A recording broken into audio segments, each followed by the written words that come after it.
સુરેન્દ્રનગર મનપા અસ્તિત્વમાં આવ્યા બાદ શહેરીજનોને રિક્ષા ચાલકોની મનમાનીમાંથી મુક્તિ અપાવવા માટે લોકોને અવરજવર માટે સિટી બસ સેવા શરૂ કરવામાં આવી છે। મુખ્યમંત્રી શહેરી વિકાસ યોજના હેઠળ 20 સિટી બસ ફાળવવાની જાહેરાત કરવામાં આવી। જો કે મનપાને અત્યાર સુધીમાં માત્ર 8 જ બસ મળી છે। અન્ય 4 બસ ફાળવી દેવાઈ છે, પરંતુ હજુ મનપાને કબજો મળ્યો નથી। હવે 8 બસ પૈકી 2 બસ બંધ હાલતમાં છે। 2 સિટી બસને સ્પેરમાં રાખવામાં આવી છે, એટલે કે શહેરના 8 પૈકી માત્ર 4 રૂટ પર જ સિટી બસો દોડી રહી છે, જેમાં મુખ્ય રેલવે સ્ટેશનની વઢવાણ, દુધરેજ, વઢવાણ, દાડમિલથી વઢવાણ અને બહુમાળીથી વઢવાણ સિવાયના તમામ રૂટ બંધ કરી દેવાયા છે।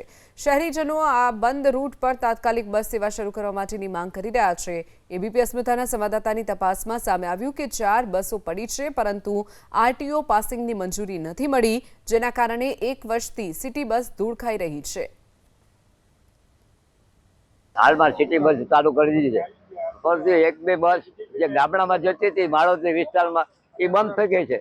આરટીઓ ના પાસિંગ નથી, અકસ્માત થાય તો કોણ જવાબદાર? 4 બસો મંજૂર થઈને પડી છે। સરકારે સુરેન્દ્રનગર માટે 32 બસ મંજૂર કરી છે, હજી 4 બસ આપતા અમને પેટમાં દુખે છે। અમારે કેટલી રજૂઆત કરી, કોઈને નાક જ નથી, સહયોગ થતો નથી। અમે અવારનવાર નગરપાલિકામાં રજૂઆત કરી હતી, છતાં કોઈ ધ્યાન આપતા નથી। એટલે વહેલી તકે નવી બસો ચાલુ કરો, બસ સ્ટેન્ડ બનાવો, ટાઈમ ટેબલ નક્કી કરો। રજૂઆત કેટલી વાર કરવાની? નાક ચેક નહીં કોઈને।